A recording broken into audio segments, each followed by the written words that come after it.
Hello students, welcome back to my SYY education channel. Students, मैं योगिता यादव आपको बार बार ये बताती रहती हूँ कि आप अपनी स्टडी को अपनी डेली लाइफ से साइंटिफिक एटीट्यूड में कनेक्ट करके पढ़िए। अब ऐसा मैं क्यों कहती हूँ? क्योंकि हमारी डेली लाइफ में जो भी एक्टिविटीज होती हैं उन सभी के आंसर्स हमें साइंस देती है। मैं बार बार आपको कहती हूँ कि आप अपनी डेली लाइफ में जो एक्टिविटीज होती हैं उनको ध्यान से ऑब्जर्व कीजिए और आपके दिमाग में ये क्वेश्चन आना चाहिए कि ये क्यों हुआ, कैसे हुआ।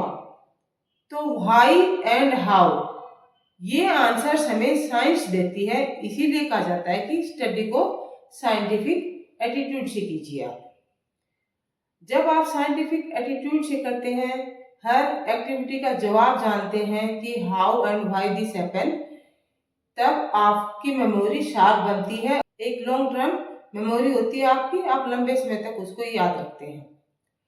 हम हमारी साइंस की क्लास में अब स्टडी कर रहे हैं force and laws of motion, class 9 chapter number 8। हम इसमें दो लॉज को पढ़ चुके हैं, first law and second law of motion.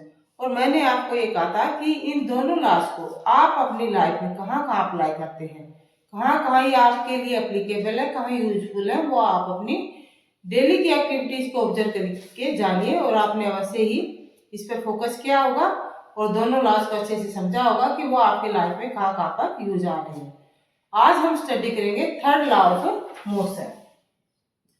Third law of motion.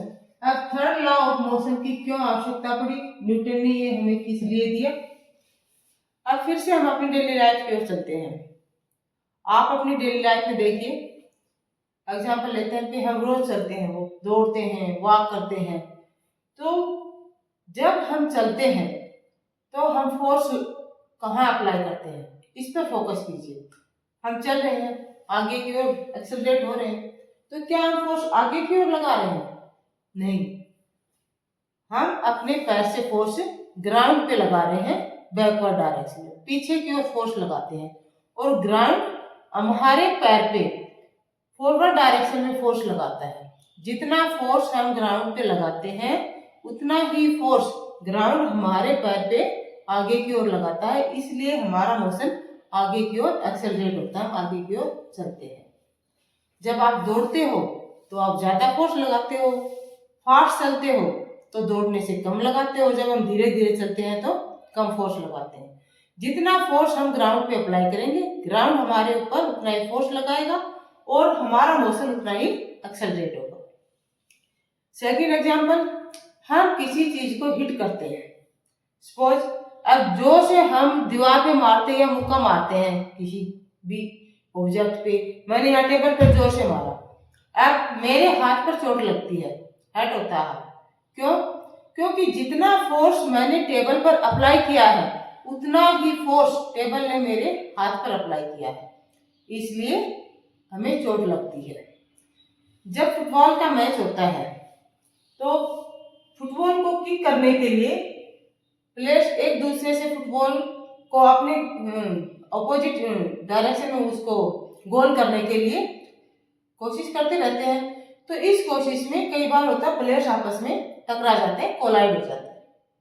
और जब प्लेयर्स का कोलिजन होता है एक मोशन में तो दोनों ही प्लेयर्स हर्ट होते हैं, दोनों को चोट लगती है। क्यों? क्योंकि दोनों ही एक दूसरे पे फोर्स लगा रहे हैं। एक प्लेयर ने दूसरे पे जितना फोर्स लगा, दूसरे का फोर्स भी उस पर उतना ही लगा, इसलिए दोनों हर्ट होते हैं, दोनों को चोट लगती है। अब यहाँ पर दो ऑब्जेक्ट्स हैं, दो प्लेयर्स हैं, या हमने ये टेबल और हाथ का एग्जाम्पल लिया, हमने चलने का एग्जाम्पल लिया, इन सब में दो ऑब्जेक्ट हो गए। दोनों ऑब्जेक्ट एक दूसरे पर इक्वल फोर्स लगा रहे हैं लेकिन ऑपोजिट डायरेक्शन में। फोर्स दोनों का इक्वल है लेकिन ऑपोजिट डायरेक्शन में है। इस ऑब्जेक्ट का फोर्स इस पर लग रहा है, काम कर रहा है, इसने जो फोर्स लगाया वो इस पर काम कर रहा है, इसलिए यहाँ पर दो फोर्स हैं, दोनों की मैग्नीट्यूड इक्वल है लेकिन डायरेक्शन ऑपोजिट है। जब राइफल से फायर किया जाता है gun is fired, then what's happened? Gun apply force on bullet and bullet applies equal force on gun. जितना फोर्स गन ने बुलेट पे लगाया, बुलेट ने भी उतना ही फोर्स गन पे लगाया। लेकिन यहाँ पर आपने देखा होगा कि बुलेट की वेलोसिटी बहुत ज्यादा हो जाती है, उसका एक्सेलरेशन बहुत ज्यादा होता है and bullet can kill a person. जबकि गन क्या होता है, गन रिकॉइल होती है लेकिन उसका एक्सेलरेशन उतना नहीं होता जितना बुलेट का होता है। वो रिकॉइल होती है और पीछे की ओर जिसके हाथ में गन उसे कंधे पर झटका लगता है। अब इतना डिफरेंस क्यों है दोनों के एक्सेलरेशन में? फोर्स तो इक्वल है, ऑपोजिट है, लेकिन एक्सेलरेशन में डिफरेंस है। ऐसा इसलिए है क्योंकि बुलेट का मास बहुत कम है as compare to gun. Gun के मास के बुलेट के मास की हम तुलना करते हैं तो बुलेट का मास से बहुत कम है, इसलिए उसकी वेलोसिटी ज्यादा होती है, उसका एक्सेलरेशन ज्यादा होता है। गन का मास ज्यादा है इसलिए उसका एक्सेलरेशन कम होता है। न्यूटन के सेकंड लॉ को जब मैंने आपको पढ़ाया था उसमें भी एक्सप्लेन किया था कि फोर्स जो है directly proportional to rate of change of moment. तो यहाँ न्यूटन ने हमारे लिए इन सभी एग्जाम्पल्स को, जो ये मैंने दिए, बहुत से एग्जाम्पल्स हमारी लाइफ में इसी प्रकार से होते हैं, इन सभी एक्टिविटीज का रीजन जानने के लिए न्यूटन ने हमें थर्ड लॉ ऑफ मोशन दिया। थर्ड लॉ ऑफ मोशन क्या कहता है कि when one object exerts a force on another object, the another object exerts the equal force on the first object but in opposite direction। यहाँ पर दो force काम कर रहे हैं, ऑब्जेक्ट्स भी दो हैं, दोनों पर इक्वल फोर्स लग रहा है लेकिन अपोजिट डायरेक्शन में लग रहा है। तो जो यहाँ पर दो फोर्सेस हैं उनको न्यूटन ने क्या कहा है, एक्शन एंड रिएक्शन। और दूसरी डेफिनेशन इसे बनती है थर्ड लॉ ऑफ मोशन की कि every action has equal and opposite reaction. तो यहाँ पर डेफिनेशन ऑफ थर्ड लॉ क्या होगी, the third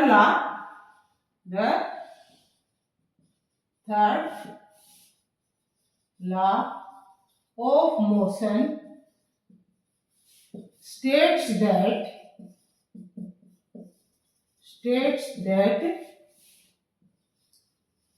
when an object exerts a force, when an object exerts a force on other object,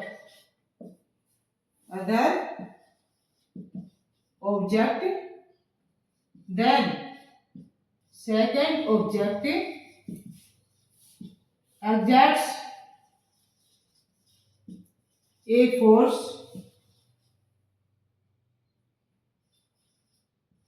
on first object in equal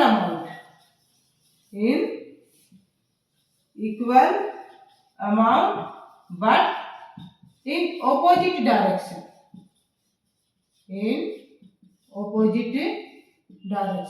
यहाँ पर दो force हैं और दो ही ऑब्जेक्ट है, तो दोनों फोर्स एक ऑब्जेक्ट पे काम नहीं करते, दोनों फोर्स अलग अलग ऑब्जेक्ट्स पे काम करते हैं, अलग अलग ऑब्जेक्ट्स पे अप्लाई होते हैं और in equal and opposite direction में, एक दूसरे के विपरीत दोनों का फोर्स काम करता है, इसलिए दोनों फोर्स मोशन में आते हैं, दोनों कोलाइड होते हैं तो दोनों फोर्स हर्ट होते हैं।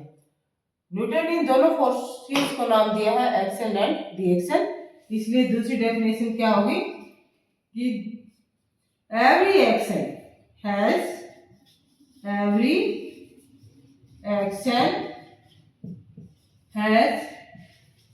Equal and opposite reaction, equal and opposite reaction. ये है न्यूटन के थर्ड लॉ ऑफ मोशन की डेफिनेशन। अब तक जो मैंने एग्जांपल्स दिए, इनसे अलग एग्जांपल्स आप अपनी हर रोज के लाइफ में देखिए, ऑब्जर्व कीजिए और उनका रीजन जानिए, कि आपकी डेली की लाइफ में कहाँ कहाँ पर Newton third law of motion apply हो रहा है। और जब इस प्रकार से आप अपनी लाइफ को साइंस के साथ कनेक्ट करके पढ़ेंगे, कहाँ पर कौन सा लॉ लग रहा है, कौन सा प्रिंसिपल लग रहा है, तो आपको वो जो स्टडी किया हुआ है वो लॉन्ग टर्म तक आपको याद रहेगा।